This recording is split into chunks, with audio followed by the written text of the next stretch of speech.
Sir, step out of that tractor right now, or you're under arrest for trespassing and interfering with a court-ordered seizure. I'd just driven 9 brutal hours through a Christmas Eve blizzard to bury my grandfather and settle his bankrupt farm estate, only to find 3 HOA rent-a-cops chaining his old John Deere to a repo truck. Court-ordered? I snatched the papers. This is just an HOA violation notice, not from any judge. The lead guard smirked. Farms condemned for unpaid fines. Everything gets hauled away today. Grandpa died only 3 months ago. No one mentioned fines or seizures. These vultures waited until Christmas Eve to strip a dead man's legacy. Freezing wind, diesel fumes, and their smug power trip made my blood boil. I stared him down and said calmly, "You picked the wrong day, and the wrong family." What they didn't know about my day job was about to destroy their scam. What would you do if HOA goons tried stealing your family farm on Christmas Eve? My name is Owen Fletcher, and for 15 years I've hunted financial criminals for the FBI. But standing in my grandfather's driveway on Christmas Eve, watching rent-a-cops steal his John Deere, I felt like a rookie getting schooled by mall security. Harold Fletcher's Christmas tree farm had fed Christmas dreams since 1962. Every December, the smell of fresh pine mixed with hot chocolate steam while families searched his 40 acres for the perfect tree. Kids would ride on his shoulders, parents would argue about height, and Grandpa would just smile and help load their choice onto car roofs with rope that smelled like barn hay and diesel fuel. Then cancer hit like a freight train. Medical bills devoured everything. Experimental treatments, 3 surgeries, specialists who charged more per hour than most people made in a month. The farm went bankrupt 18 months ago, but Harold kept fighting until his heart gave out in September. I'd been managing the estate remotely from an undercover assignment in Seattle. Lawyers said it was simple. Sell equipment, pay debts, keep the land. Nobody mentioned vultures circling overhead, waiting for the perfect moment to strike. That's when she arrived. Victoria Ashworth stepped out of a white Escalade like she was inspecting conquered territory. Designer handbag worth more than my grandfather's monthly Social Security, clipboard gripped like a legal weapon, dead shark eyes that screamed, HOA president with a god complex.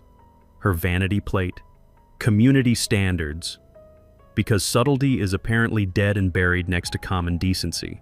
Mr. Fletcher, her voice dripped fake concern like syrup from a cracked bottle. Victoria Ashworth, Pine Ridge Estates Development Authority.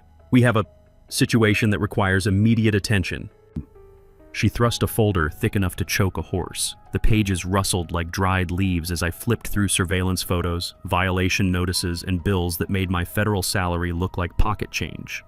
47,000 in accumulated violations, overgrown landscaping, unpermitted structures, unauthorized commercial activity, failure to maintain community aesthetic standards. Commercial activity? This is a Christmas tree farm that's been here since Eisenhower was president. Was a Christmas tree farm. Her heels clicked on frozen dirt like a countdown timer ticking toward execution. Community standards evolve, Mr. Fletcher. Your grandfather's rustic approach doesn't align with current property values or neighborhood expectations. The folder contained surveillance photos of my family's land shot from every conceivable angle. Time-stamped, measured, cataloged like evidence in a federal RICO case. Someone had been stalking this place for months, documenting every blade of grass that grew too tall, every board that weathered naturally. You have exactly 48 hours to remit payment in full, she continued, checking her gold watch like time was money, which apparently it was. After that, seizure proceedings begin immediately. 47 grand for letting grass grow while my grandfather fought for his life? Show me your legal authority for these assessments. She smiled like a crocodile eyeing a wounded deer.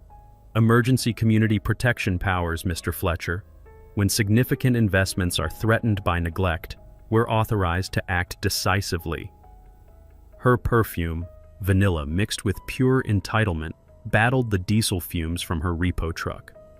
We're not villains here.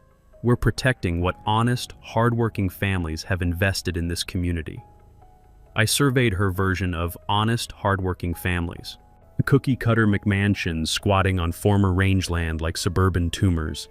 Every lawn perfect as a golf course, every driveway identical, every house screaming, "I moved here from California and brought my unrealistic expectations with me." But I could still see the real Pine Ridge in the distance. Hank's auto shop with Christmas lights strung between the bay doors. Margaret's little house where she'd taught third grade for 40 years, her porch light still welcoming. The places where community meant helping your neighbor, not calculating their property tax contribution. Of course, Victoria purred. If payment proves financially challenging, we have investors standing by to purchase at fair market value. 20 cents on the dollar should adequately compensate for such distressed assets. 20 cents. For 60 years of Christmas memories and 3 generations of sweat equity. That's when it clicked like a gun being cocked. This wasn't bureaucratic harassment or overzealous HOA enforcement. This was a heist, organized, calculated, probably illegal, and definitely the kind of sophisticated financial crime I'd spent my career dismantling one wire transfer at a time. The only question was, how deep did this rabbit hole go, and who else was about to get buried in it? The next morning, Christmas Day, because apparently even Jesus gets no respect from these people, I was nursing coffee that tasted like motor oil when a convoy pulled into my driveway. County Environmental Inspector Bradley Kowalski climbed out of an official-looking truck, followed by 3 guys in hazmat suits and a news crew that just happened to be in the neighborhood. What are the odds?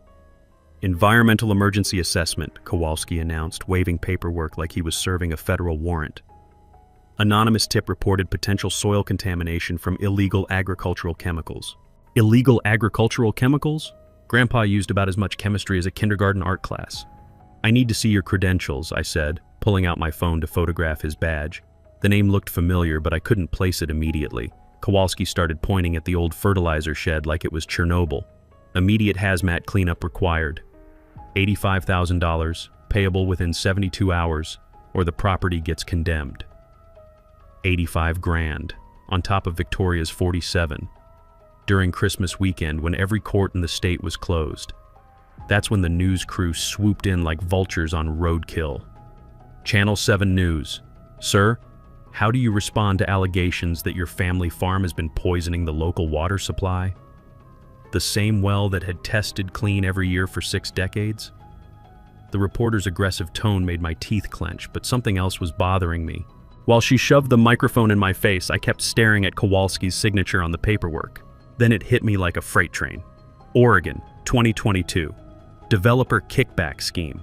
This bastard had falsified contamination reports to help developers steal waterfront property. I'd spent 6 months building that federal case, watching him take bribes disguised as consulting fees. He was supposed to be in federal prison, not standing in my grandfather's driveway. Mr. Kowalski? I called out, loud enough for the cameras to catch. Interesting career change. Last I heard, you were serving federal time for falsifying environmental reports. His face went white as the hazmat suits his crew was wearing. While Kowalski scrambled to explain his presence to the suddenly interested news crew, I stepped inside and fired up my laptop. Federal databases don't take holidays, and muscle memory from 15 years of investigations kicked in automatically. I'd learned long ago that environmental inspectors need state licensing, something you can verify online in 5 minutes if you know where to look. Real inspectors carry liability insurance, provide detailed testing protocols, and follow chain of custody procedures for samples. Fake inspectors love emergencies because scared property owners don't ask questions. 10 minutes later, I had everything. His complete criminal history, current parole status, and, most interesting, bank records showing a $40,000 deposit 3 days ago from Pine Ridge Environmental Consulting LLC. The smell of Kowalski's cheap cologne mixed with diesel exhaust from the news van. But underneath that, I caught something familiar from 100 interrogation rooms. The sour scent of fear sweat from someone who knows they're about to get caught. Mr. Fletcher, the reporter cornered me again. Do you have any comment about the environmental dangers your property allegedly poses? I looked directly into the camera. I have complete confidence that properly licensed, legitimate authorities will conduct a thorough investigation using established protocols. The emphasis on legitimate and properly licensed made Kowalski's eye twitch. He whispered something urgent into his phone and started packing equipment. As they loaded up their circus, I noticed something telling. The hazmat team never actually collected soil samples. They photographed the shed, waved handheld devices around for the cameras, but never followed proper collection procedures. Because you can't fake lab results on soil that isn't actually contaminated. Victoria's Escalade pulled up just as the news van was leaving. Perfect timing, almost like she'd been watching from somewhere nearby. "Such a tragedy," she said, stepping carefully around imaginary contamination in designer heels that probably cost more than my grandfather's last disability check. Environmental issues make property practically worthless, but don't worry. Our investors are still willing to help, despite the complications.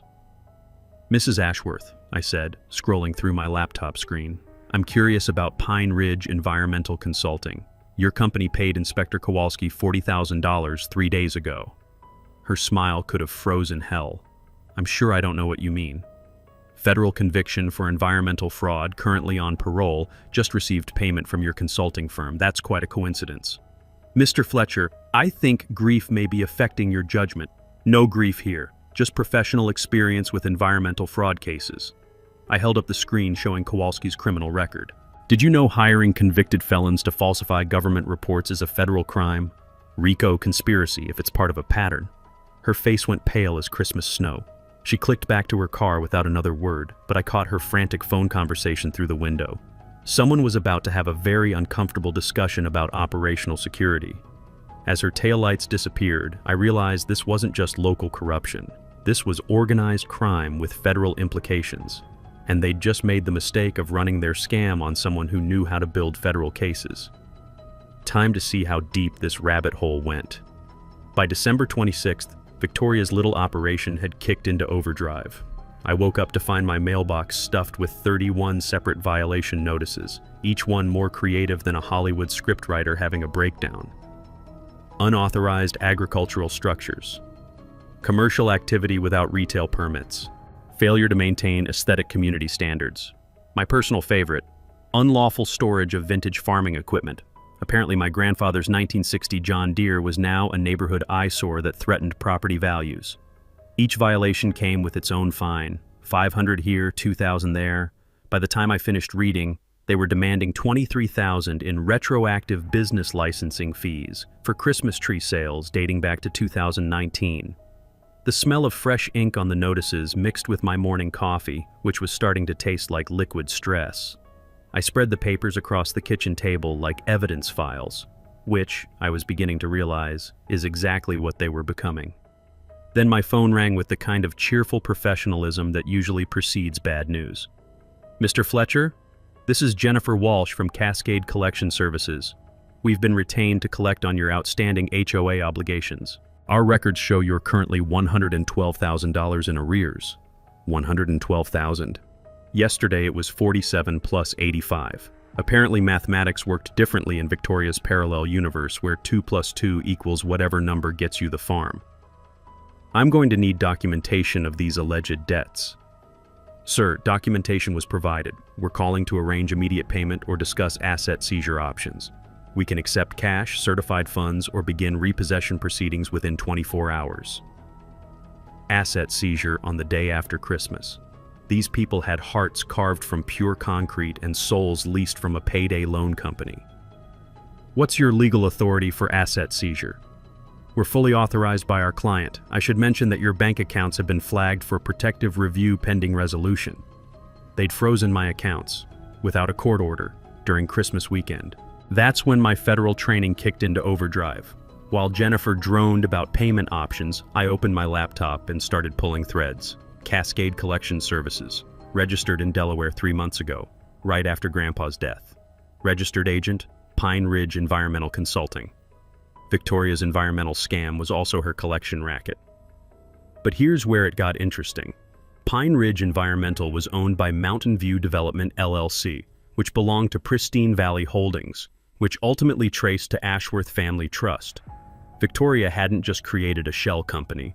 She'd built an entire shell empire that would make Russian oligarchs jealous. The phone buzzed with a text that made my blood pressure spike. "Account access suspended pending verification." First Bank of Pine Ridge, where Grandpa had banked since the Kennedy administration, had just locked me out. Then came the mini twist that changed everything. I pulled up the bank's website to find customer service contact info, and there it was in the staff directory. Tom Walsh, bank president, Jennifer Walsh's brother. The collection agent threatening me was the sister of the bank president freezing my accounts. Victoria hadn't just captured the HOA. She'd infiltrated the entire local financial infrastructure. I drove into town to verify my suspicions and found Margaret Henley hanging Christmas lights despite the freezing wind that could strip paint off a barn door. She'd taught third grade here for 40 years. If anyone knew where the bodies were buried, it would be her. Owen! Her breath formed small clouds as she waved me over. Heard you're having trouble with Queen Victoria and her merry band of land pirates. That's one way to put it. How long has she been running this operation? Margaret's face darkened like storm clouds over the Rockies. Started innocent enough, new landscaping rules, architectural guidelines. Then she realized people were too scared or too broke to fight back. She lowered her voice conspiratorially. 3 families lost their properties this year. Same playbook every time. Let me guess. Violations, fines, impossible debt, convenient investors. Bingo. The Johnsons, the Kowalskis, old Pete Brennan's ranch, all became McMansions within 6 months. She gestured toward the cookie-cutter suburbs. Everyone used to be a working farm. My phone rang again. Same number. Mr. Fletcher, this is your final notice. We're prepared to settle for 60 cents on the dollar if you can arrange immediate payment. Something had changed in Jennifer's voice. Less confident, more desperate, like someone had told her to close this deal before it exploded in their faces. I'll need to review documentation with my attorney. Sir, we need resolution today. Our authorization expires at midnight. Authorization expires? What kind of legitimate collection agency operates on a timer? Then I'll need your supervisor. Dead silence for 30 seconds, then muffled voices in the background, including Victoria's voice mentioning federal complications and accelerating timeline. They knew who I was, and they were panicking. When Jennifer returned, her desperation was palpable. Upon further review, we can settle for $10,000. From $112,000 to $10,000 in one phone call. That wasn't negotiation. That was pure panic. I'll consider it, I said, and hung up. Sitting in my truck, I realized Victoria's mistake. She'd built a criminal enterprise designed to prey on isolated, vulnerable families, but she'd just tried to run it on a federal agent who specialized in exactly this kind of financial fraud. Game on. December 27th brought psychological warfare that would have made Joseph Goebbels proud. I woke up to find anonymous flyers stuffed under every door in the neighborhood, featuring a grainy photo of me that looked like it was taken during a particularly bad hangover, with the headline, "Federal Agent Under Investigation. Is your family safe?" The text read like a paranoid fever dream. FBI agent Owen Fletcher is currently under federal investigation for abuse of authority and misuse of government resources.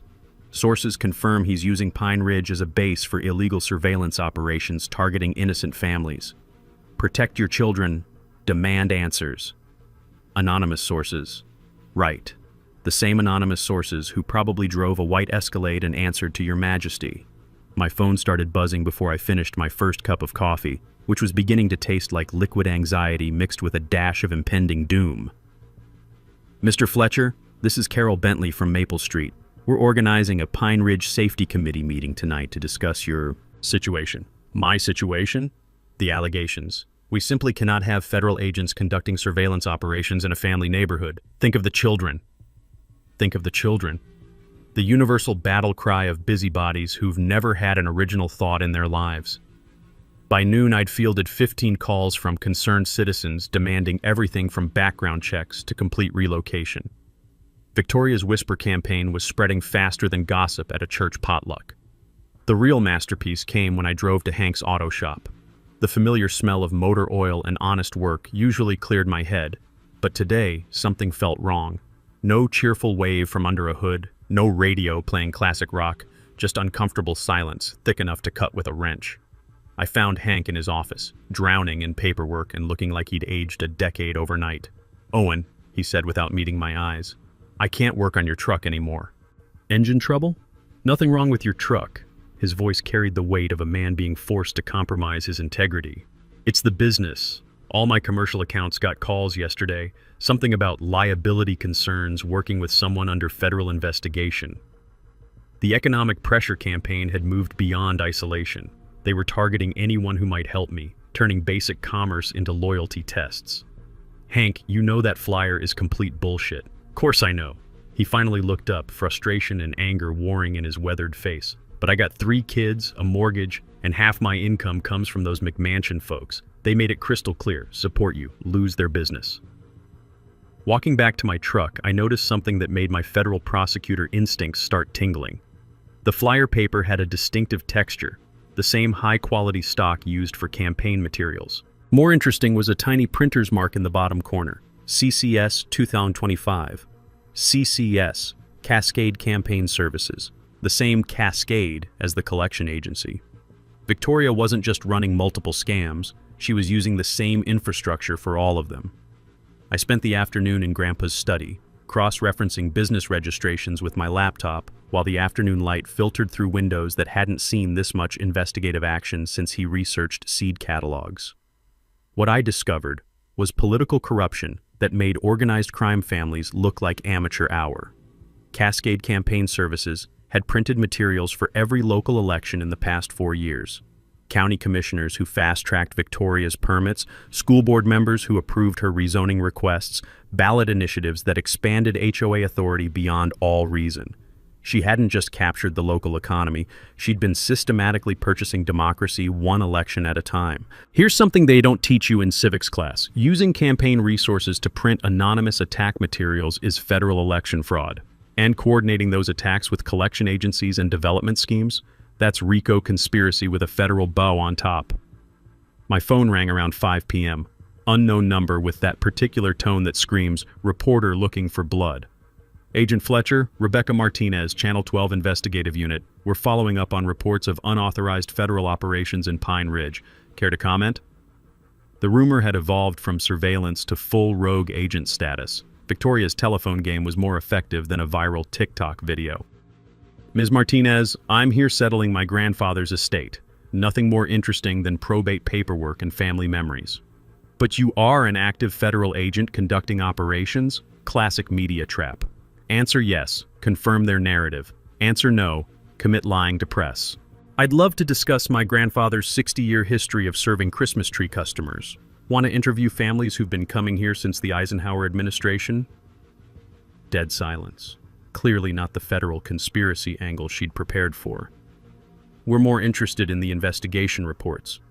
There is no investigation into my presence here, but there might be one into whoever's spreading false information about federal agents. That's felony impersonation of law enforcement, by the way. Carries 20 years if you're curious about research angles. She hung up faster than a telemarketer caught in a caller ID trap. As darkness fell over the kitchen where Grandpa had planned 60 Christmases, I surveyed the tools of modern character assassination, anonymous flyers, economic blackmail, corrupted media, purchased politicians. Victoria had built something more dangerous than simple fraud. She'd weaponized community itself, turning neighbor against neighbor, truth against convenience, fear against reason. But she'd made one fatal miscalculation. Federal agents don't back down from intimidation. We document it, analyze it, and use it to build cases that end careers and destroy criminal enterprises. The Pine Ridge Safety Committee meeting was scheduled for 7 p.m. Time to watch Victoria's psychological operation in full display, and start gathering evidence for the prosecution that would end her reign of suburban terror. My grandfather used to say the strongest Christmas trees grew in the darkest soil.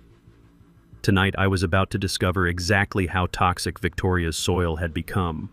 The Pine Ridge Safety Committee meeting was manufactured outrage served with stale coffee and cookies that tasted like cardboard. 43 concerned citizens packed into a community center that smelled like disinfectant and broken democracy. Victoria sat front row center playing concerned neighbor with practiced righteousness. Her vanilla perfume was losing the battle against nervous sweat, always promising when cornering suspects. Agent Fletcher refuses to explain his surveillance activities, she declared with soap opera drama. Our community deserves transparency. While Victoria performed her federal conspiracy theater, I quietly recorded everything. Future witnesses for the criminal case this was becoming. But the real breakthrough had come that afternoon in Grandpa's old safe. Hidden behind insurance papers, I'd found the original 1962 Federal Agricultural Preservation Agreement. Most property owners don't know small farms can qualify for federal protection. During the Kennedy administration, Grandpa had enrolled in a program protecting working agricultural land through tax incentives and regulatory shields. The language was devastatingly clear. Property maintains perpetual agricultural use classification, superseding all local zoning restrictions, homeowner association authorities, and municipal development requirements. Every violation, fine, and seizure attempt had been federally illegal from day one, but the emotional gut punch came with an attached letter in Grandpa's shaky handwriting, dated 3 months before his death. Owen, if you're reading this, the vultures are circling. That Ashworth woman wants the farm for her resort project. She doesn't know about federal protections. Use your training. Don't let them steal what we built. Evidence enclosed. Harold. He'd known. While fighting cancer that drained his savings, my grandfather had been gathering evidence against Victoria's conspiracy. The envelope contained wire transfers to county officials, recorded conversations discussing eliminating property obstacles, and architectural plans for Pine Ridge Mountain Resort, with our farm marked as acquired through municipal cooperation. Agent Fletcher, Victoria announced theatrically, our neighbors deserve to know why the federal government has targeted our peaceful community. The room fell silent. 43 suspicious pairs of eyes turned toward me. I stood slowly, preservation agreement in hand like a legal grenade. Mrs. Ashworth, they deserve to know why you've been running organized fraud operations using fake violations and shell companies. Her smile cracked like warming ice. I have no idea. Pine Ridge Environmental, Cascade Collection, Mountain View Development. All owned by your family trust, all engaged in systematic fraud. But most importantly, I continued, unfolding the document, this farm has been under federal agricultural protection since 1962. Every violation notice has been a federal crime punishable by 20 years. Victoria's face went white. That's impossible. We conducted legal research, not extensive enough. Federal protection supersedes all local authority. Here's what every rural property owner should know. Agricultural protection laws exist at multiple levels, but most people never research their property's historical designations. A simple record search can reveal protections that trump local political maneuvering. Never assume local authorities have unlimited power over agricultural land. Federal law often provides shields politicians hope you'll never discover. I opened Grandpa's evidence folder. Care to explain these wire transfers to county officials, these recorded conversations planning property seizures? The room erupted. Neighbors ready to lynch me were suddenly fascinated by Victoria's business practices. Those are fabricated, she stammered, authority evaporating. Federal entrapment? Ma'am, falsely accusing federal agents is another felony. I'd suggest calling a lawyer. She grabbed her purse and fled, but I delivered one final present. How many families have you destroyed? Mail fraud carries 20 years per victim. I'm counting 8 families so far. She froze like a deer in legal headlights. Federal grand juries love organized crime targeting elderly families. Voluntary cooperation might be your only shot at avoiding life in prison. She bolted, her panicked call carrying through the door. Emergency meeting. We have massive federal problems. As people shared horror stories, the scope became clear. Victoria had systematically destroyed families across the valley, stealing millions through manufactured violations. Now I had federal jurisdiction, documentary evidence, and authority that made her local connections irrelevant. The hunter had become the hunted. Victoria's emergency meeting that night lit up the Pine Ridge Development Office like a Christmas tree. Ironic, considering she was trying to destroy the valley's most famous Christmas tree farm. I sat in my truck across the street, watching luxury cars arrive like vultures gathering for roadkill. County Commissioner Walsh, Bank President Tom Walsh, 3 expensive suits I didn't recognize, and Victoria, pacing behind floor-to-ceiling windows while gesticulating like she was conducting an orchestra of pure panic. Time to coordinate my own meeting.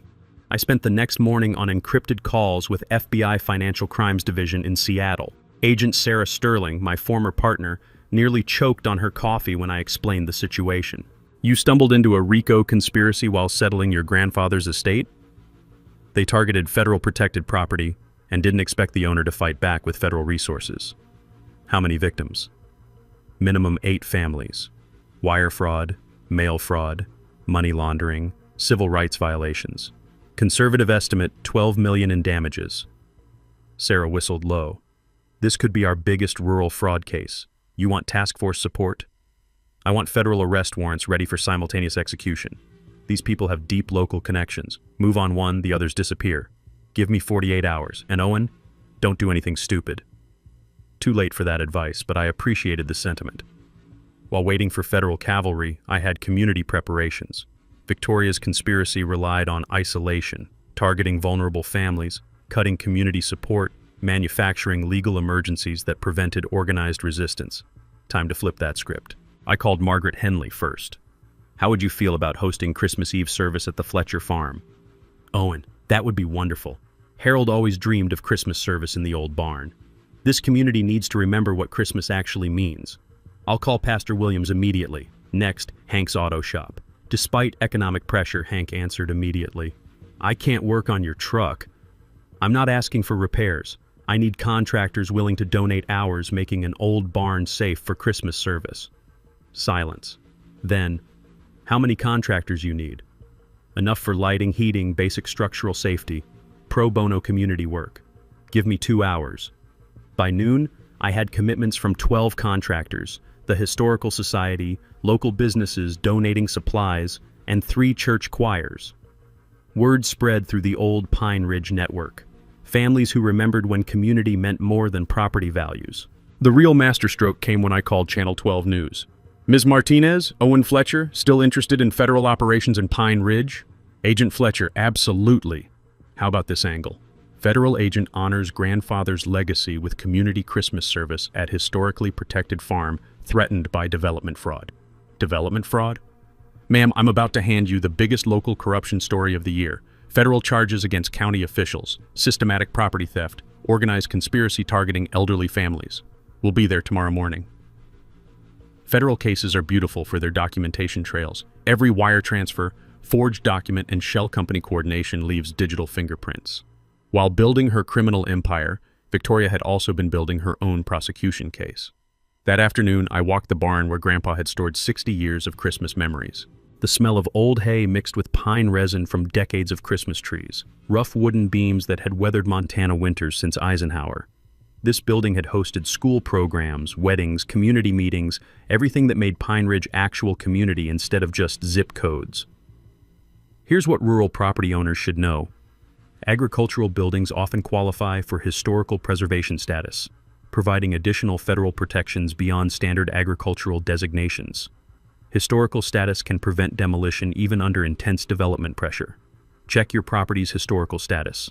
Old barns and farmhouses often carry protections that developers pray you'll never discover. My phone buzzed with Sarah's text. Federal warrants approved. Task force arrives tomorrow evening. Press conference December 24th, 3 p.m. Try not to get arrested before we arrive. December 24th, Christmas Eve. The same day Victoria first tried to steal Grandpa's tractor. Perfect timing. But Victoria was planning her own final gambit. Around sunset, I noticed unusual activity, cars photographing the property, surveying equipment on the road. My phone rang. Unknown number. Mr. Fletcher, this is Bradley Kowalski from Pine Ridge Environmental. We need to discuss immediate safety concerns about your Christmas service. The same fake inspector from the contamination scam. Victoria was doubling down instead of cutting losses. Mr. Kowalski, you're currently on federal parole for environmental fraud. Regardless of past issues, I have authority to assess environmental hazards. Your planned gathering poses significant public safety risks. What specific risks? Structural collapse, soil contamination exposure, fire hazards from inadequate electrical systems. I'm prepared to issue emergency closure orders immediately. Emergency closure during Christmas week based on fabricated concerns from a convicted felon. I'll need current licensing and authority documentation. In emergencies, documentation can be provided after safety measures are implemented. That's not how emergency authority works. After hanging up, I understood Victoria's strategy. She couldn't stop the federal investigation, but she could prevent Christmas service that would generate media coverage and community support. Keep the story local, keep victims isolated, minimize public sympathy. But she'd made one critical error targeting my grandfather's farm for her final stand. I'd had 15 years learning how federal law enforcement dismantles organized crime. Time to give her a masterclass. December 23rd started with the smell of diesel fuel where it definitely shouldn't be. I woke up to find someone had doused the barn's exterior walls with enough fuel to barbecue half of Montana. The chemical stench mixed with pine needles and morning frost created an odor cocktail that screamed arson setup. My security cameras had caught everything. At 3 a.m., Victoria's nephew Derek Ashworth had arrived with 5-gallon containers, spending 40 minutes soaking the wooden walls like he was marinating a giant steak. If Victoria couldn't steal the farm legally, she'd burn down the evidence and blame faulty electrical systems during Christmas service. Criminal masterminds are rarely as smart as they think. While photographing fuel residue, my phone rang with official authority designed to make honest citizens nervous. Mr. Fletcher, Chief Inspector Williams, State Fire Marshal's Office. We've received reports of serious fire hazards related to tonight's Christmas service. Immediate safety inspection required. Immediate inspection on Christmas Eve morning, based on reports from someone definitely not concerned about public safety. What specific hazards were reported? Anonymous tip cited electrical violations, structural deficiencies, and accelerant materials stored inappropriately near the event venue. Accelerant materials. They weren't even trying subtlety anymore. I'll need to see credentials and inspection authority. In emergency situations involving public safety, credentials can be verified during inspection. Another fake inspector. Victoria's contact list was apparently full of convicted felons willing to impersonate government officials. But here's where Victoria made her critical mistake. She'd escalated to environmental terrorism on federally protected property while a federal task force was en route. While Chief Williams threatened closure orders, I quietly ran his voice through federal database recognition software. Bradley Kowalski's voice using a different name. The same environmental fraud convict was now impersonating a fire marshal. Federal impersonation of government officials, mandatory 5 years. Environmental terrorism on federal property, 20 more. Victoria's nephew's arson attempt qualified for domestic terrorism charges. Financial fraud had just escalated to federal terrorism. Chief Williams, I said calmly, I think there's been a misunderstanding. This is Bradley Kowalski, convicted environmental fraud specialist, currently violating federal parole by impersonating officials. Dead silence, then dial tone. Within an hour, 3 actual fire trucks arrived, followed by genuine state marshals, real environmental inspectors, and enough legitimate officials to staff a small bureaucracy. When you report environmental terrorism on federally protected property, every acronym agency sends representatives. The real Chief Williams, a no-nonsense woman who'd seen every scam possible, examined the diesel-soaked walls and immediately called FBI hazmat. Mr. Fletcher, this is deliberate sabotage designed to create fire hazards justifying closure orders. Whoever did this wanted your building to burn with people inside. Victoria hadn't just been stealing property. She'd been willing to commit mass murder covering her tracks. By noon, Pine Ridge looked like a federal crime scene because it was one. FBI vehicles, environmental response teams, federal marshals, and enough agents to invade small countries. Agent Sarah Sterling arrived looking like Christmas had come early for prosecutors. Owen, when you said RICO conspiracy, you didn't mention environmental terrorism and attempted mass murder. I saved the best surprises for last. We've got evidence to prosecute the entire network under federal terrorism statutes. Wire fraud was just the appetizer. But Victoria wasn't finished. Around 2 p.m., while federal agents collected accelerant evidence, she made one final desperate play. A convoy arrived. County sheriff deputies, code enforcement officers, health inspectors, emergency management personnel. Every local official Victoria had bribed, making one last coordinated effort shutting down Christmas service. Sheriff Deputy Martina, whose campaign Victoria had funded, stepped forward with clipboard authority. Mr. Fletcher, we're executing emergency closure orders for multiple violations. This event cannot proceed. Emergency closure from every agency simultaneously. Victoria was deploying her entire network of corrupted officials for final assault, but she'd brought local corruption to a federal gunfight. Agent Sterling stepped forward, badge displayed like a legal weapon. Deputy Martinez, this property is under federal protection, and this investigation has federal jurisdiction. Explain your authority to override federal agricultural protections. We have emergency powers. Issued by whom? Commissioner Walsh, currently under federal investigation for accepting bribes. Bank President Tom Walsh, facing federal fraud conspiracy charges. The deputy's confidence cracked like warming ice. 2 choices, Sarah continued. Withdraw these illegal orders and cooperate with federal investigation, or join defendants facing federal conspiracy charges. One by one, county officials retreated to vehicles like vampires fleeing sunlight. Emergency powers disappear when confronted with federal authority backed by documentary corruption evidence. As the last county vehicle disappeared, Margaret Henley arrived with the first wave of Christmas service attendees. Owen dear, is everything ready for tonight? I surveyed the federal crime scene tape, hazmat equipment, and enough federal agents to staff a field office. Margaret, we're going to have the most well-protected Christmas service in Montana history. The smell of diesel was finally fading, replaced by something much sweeter, the scent of justice about to be served with Christmas cookies and federal arrest warrants. Victoria's reign of suburban terror was about to end in spectacular fashion. By 4 p.m. on December 23rd, with federal agents swarming Pine Ridge like ants discovering a dropped sandwich, Victoria played her most desperate card. My phone rang with a number from FBI Internal Affairs. Agent Fletcher, Inspector General Patricia Morrison. We've received a formal complaint alleging you're abusing federal authority for personal vendettas and using government resources to harass private citizens. The complaint, filed 2 hours ago by concerned citizen Victoria Ashworth, alleged I was conducting unauthorized surveillance operations and intimidating law-abiding developers with fabricated charges. Victoria was trying to get me investigated by my own agency while federal agents collected evidence of her terrorism attempts. The audacity was almost impressive. Inspector Morrison, are you aware this property is currently an active federal crime scene for environmental terrorism? That's exactly why this complaint is concerning. Using estate settlement as cover for unauthorized operations raises ethical questions. Mini twist, but here's what Victoria didn't know. Every action I'd taken was pre-authorized through FBI Financial Crimes as part of Operation Pine Ridge, a multi-state investigation into rural property fraud. Sarah Sterling had been tracking similar schemes across 3 states, and my grandfather's farm had become the perfect trap.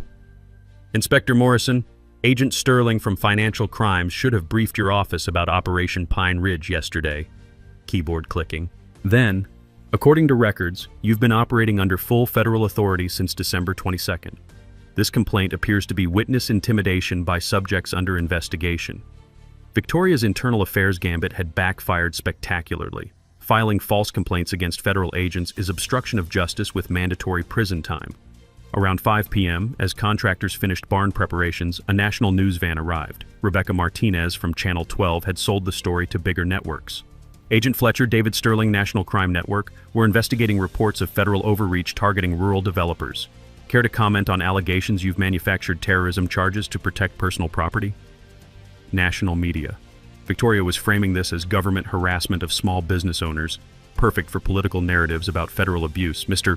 Sterling, I'd be happy to discuss federal prosecution of organized crime targeting elderly rural families. Interested in interviewing victims who lost homes to systematic fraud? We're focused on federal authority abuse. Then you'll want the terrorism charges filed today against suspects who attempted arson at a community Christmas service. His expression shifted from skeptical to professionally interested. Terrorism sells better than property disputes. While Sterling set up cameras, my phone buzzed with texts from unknown numbers. Drop charges or family pays. Federal agents can have accidents. Christmas service might have unexpected fireworks. Direct threats against federal agents. Each text was another federal crime with mandatory sentences. Here's what law enforcement learns. Criminals always escalate when cornered and make mistakes when desperate. Victoria's network was doing both simultaneously. Agent Sarah Sterling arrived as sunset painted the snow-covered farm in gold and red that would make Norman Rockwell weep. She examined the threatening texts and smiled like a prosecutor receiving Christmas presents. Owen, they're threatening federal agents now. Automatic terrorism enhancement under the Patriot Act. How many federal crimes total? Per defendant? Wire fraud, mail fraud, money laundering, civil rights violations, environmental terrorism, impersonating officials, witness intimidation, obstruction, threatening agents. She counted fingers. Conservative estimate, 200 years per conspirator before plea bargaining. The national news crew was interviewing Margaret about farm history when Victoria arrived for final confrontation. She stepped from her Escalade like walking into a boardroom, not a federal crime scene. Agent Fletcher, we can resolve this misunderstanding like civilized adults. Misunderstanding. After arson attempts, fake inspectors, death threats, and false federal complaints. Mrs. Ashworth, the only discussion involves whether you surrender now or wait for public arrest during Christmas service. This has gone far enough. I'll offer compensation for perceived damages. You can't bribe your way out of federal terrorism charges. National cameras rolled, capturing every word. Victoria's damage control was being broadcast to audiences who would see privileged developers trying to buy their way out of federal prison. "You're making a mistake. I have connections you can't imagine. Your connections include a bribed commissioner, fraudulent bank president, and paroled environmental inspectors. Unless you know the FBI director personally, you're overestimating your influence." She turned to leave, but Sarah stepped forward with timing of someone who'd waited for this moment her entire career. "Victoria Ashworth, you're under arrest for conspiracy to commit terrorism, wire fraud, money laundering, and 15 other federal charges. You have the right to remain silent, but honestly, silence won't help much at this point." As handcuffs clicked shut, Victoria's expression finally showed fear she'd been hiding behind entitlement and fake authority. "This isn't over," she hissed. "Ma'am," I replied, "for you, everything's over. But Christmas service starts in 2 hours and this community is about to remember what justice looks like." National cameras captured it all: arrest, evidence, community gathering despite terrorism attempts. By tomorrow, Victoria's mugshot would exemplify federal justice protecting rural families on every major network. The smell of pine needles mixed with diesel exhaust from federal vehicles. But underneath it all was something sweeter: the scent of justice served with Christmas cookies and federal arrest warrants. Sometimes the good guys really do win. Christmas Eve, 7 p.m. The Fletcher farm barn glowed against Montana winter darkness, strung with lights that had survived arson attempts, federal investigations, and enough criminal conspiracies to fill a Netflix series. Over 600 people gathered despite terrorism threats, creating the most well-documented Christmas service in state history. National news trucks lined the driveway like mechanical vultures. Satellite dishes pointed skyward while reporters delivered breathless updates about federal agents and Christmas miracles. The smell of hot chocolate mixed with diesel exhaust and pine needles. An olfactory cocktail that screamed America louder than 4th of July fireworks. Pastor Williams approached the FBI wired microphone. "Friends, we gather to celebrate Christmas, community, and truth's victory over deception." Applause echoed across the valley like thunder. But Victoria's network had one final desperate play. 3 black SUVs roared up the driveway with aggressive intimidation designed to terrify civilians and challenge federal agents. Sheriff Martinez stepped out with backup deputies and emergency officials, enough badges to stock a law enforcement convention. "Ladies and gentlemen," Martinez announced through a bullhorn that made his voice sound like an angry deity, "this gathering is ordered to disperse immediately. We have emergency authority to clear this property due to ongoing safety violations and terrorist activities. Emergency authority during Christmas service with 600 witnesses and national media present." The crowd stirred uneasily. Despite federal protection, local law enforcement still carried psychological weight for people intimidated by Victoria's months-long campaign. "This property has been determined unsafe for public assembly," Martinez continued, "and anyone remaining faces arrest for unlawful assembly." That's when Agent Sarah Sterling stepped into the spotlight with the confidence of someone holding royal flushes in a poker game full of Go Fish players. "Sheriff Martinez," her voice carried across the barn without amplification, "explain your authority to override federal protection of this property." Martinez's bullhorn voice cracked. "Federal agents don't have jurisdiction over local safety emergencies." "Actually, we do, especially when emergencies are manufactured by criminal conspirators under federal arrest." Sarah held up an official document that caught barn lights like a legal weapon. "Federal court order establishing exclusive federal jurisdiction over this property." National news cameras swiveled between Sarah and Martinez like spectators at a tennis match played with law degrees and arrest warrants. "Furthermore," Sarah continued, gaining freight train momentum, "any interference with this federally protected gathering constitutes obstruction of justice, witness intimidation, and civil rights conspiracy." Martinez's backup deputies exchanged glances, clearly saying nobody mentioned federal charges in the briefing.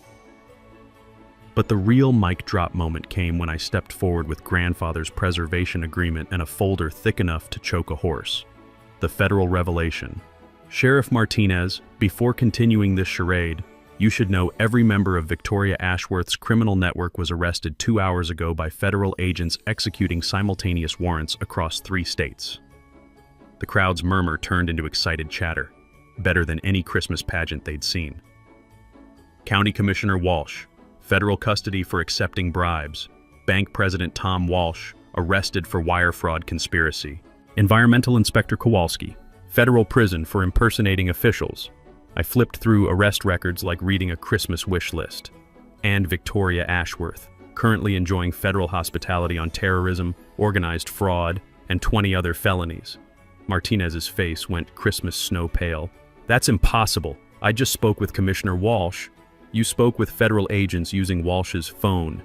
He's been cooperating since this afternoon. Sarah smiled like a cat discovering a mouse warehouse. Join him in custody or withdraw these illegal orders and let this community celebrate Christmas peacefully. The community victory. The barn fell silent except for news camera hums and distant sounds of backup deputies quietly retreating to vehicles. Sheriff Martinez, Pastor Williams said gently, you're welcome to stay for service. We have plenty of hot chocolate. But Martinez lowered his bullhorn, surveyed 600 faces ranging from sympathetic to hostile, and made the smart choice. We're withdrawing emergency orders pending further review. The crowd exploded in applause, probably registering on neighboring state seismographs. National cameras captured every moment. Federal showdown, criminal arrests, community victory over organized corruption. The Christmas triumph. Now, Pastor Williams announced, let us celebrate Christ's birth and justice's rebirth in Pine Ridge Valley. As Christmas carols filled the barn, I felt grandfather's presence in pine scent, community warmth, and satisfaction of seeing bullies face consequences. Margaret's Christmas cookies mixed with justice's sweetness served at perfect temperature, ice cold with federal prison sentence sides. Outside, news crews broadcast the story, making Victoria Ashworth the poster child for federal justice protecting rural families. Inside, 600 people celebrated Christmas and suburban tyranny's defeat with hot chocolate and community spirit no money can buy or corruption destroy. The taste of victory was sweeter than any Christmas cookie, and the sound of carols mixed with the distant rumble of federal vehicles carrying criminals to justice created a symphony that would have made my grandfather weep with pride. Sometimes David really does beat Goliath, especially when David carries a federal badge and Goliath commits terrorism on federally protected property. 6 months later, Pine Ridge Valley looked like a completely different place. The McMansions were still there, but somehow they seemed smaller, less imposing, like bullies who'd been exposed and defanged. The real change was in the community spirit. People actually talked to each other again instead of hiding behind HOA regulations and property value anxieties. Victoria Ashworth had pled guilty to federal racketeering charges in exchange for 18 years in federal prison. Her nephew Derek got 15 years for environmental terrorism. The entire network of corrupt officials faced similar sentences, creating the largest rural corruption prosecution in Montana history. But the real justice came in the restitution. Federal asset forfeiture had recovered over $40 million from Victoria's shell companies, money that was being returned to the families she'd defrauded. The Johnsons got their ranch back. The Kowalskis were rebuilding their farm. Old Pete Brennan's family received enough compensation to restore their property and establish a college fund for his grandchildren. The Fletcher Farm Christmas tree business was thriving beyond anything my grandfather could have imagined. What started as a community Christmas service had become an annual tradition, drawing families from across the region. We'd harvested and sold over 2,000 trees this season, with waiting lists for next year, but the barn had become something more important than a Christmas tree operation. The Fletcher Agricultural Protection Center now provided free legal assistance to rural families facing HOA harassment, development pressure, and fraudulent enforcement actions. Margaret Henley ran the day-to-day operations with the efficiency of someone who'd managed third graders for 40 years. Hank supervised the mechanical workshop where we restored vintage farm equipment for families who couldn't afford new machinery. The center had already helped 12 families across Montana and Wyoming fight off similar schemes.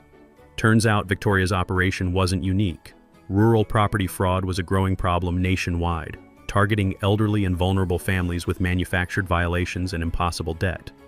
Our success had attracted attention from federal legislators. Senator Richardson was sponsoring the Rural Property Protection Act, which would strengthen federal agricultural protections and provide resources for families fighting development fraud. The bill was expected to pass next session, potentially protecting thousands of family farms from future Victoria Ashworths. The community impact went beyond legal protection. The annual Fletcher Farm Festival had become Pine Ridge Valley's biggest economic driver, bringing tourism revenue and national attention to local businesses. Margaret's Christmas cookies were now selling online to customers in 48 states. Hank's Auto Shop had expanded to 3 bays and hired 2 additional mechanics. Even the California transplants had embraced the community spirit. The tech couple who'd initially supported Victoria now volunteered at the Protection Center, using their marketing expertise to help other rural communities document and publicize similar fraud schemes. But the moment I knew we'd truly won came last week during the monthly town meeting. The agenda included standard items: road maintenance, school funding, winter preparedness, no emergency motions, no manufactured crises, no HOA power grabs disguised as community protection, just normal people discussing normal problems and finding reasonable solutions. After the meeting, I walked through the barn where my grandfather's portrait hung next to the Federal Agricultural Preservation Certificate. The smell of old hay mixed with pine resin from this year's Christmas tree inventory. Moonlight streamed through windows that had seen 60 years of Montana seasons, and I could almost hear Harold's voice in the winter wind. "You did good, son. You kept the promise." My phone buzzed with a text from Agent Sterling. "New case in Wyoming.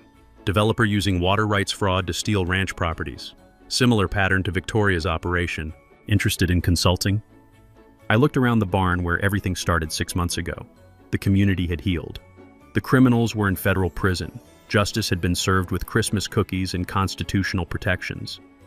But there were other families out there facing the same nightmare we'd endured. Other elderly property owners being targeted by sophisticated fraud schemes. Other communities being torn apart by organized greed disguised as development progress. I texted back, "When do we start?" Sometimes the best Christmas gift is the opportunity to keep giving. The Fletcher farm would continue serving Christmas trees to families across Montana. But it would also serve something more important: proof that communities can defeat corruption, federal law protects those who know how to use it, and sometimes the good guys really do win when they're willing to fight for what's right.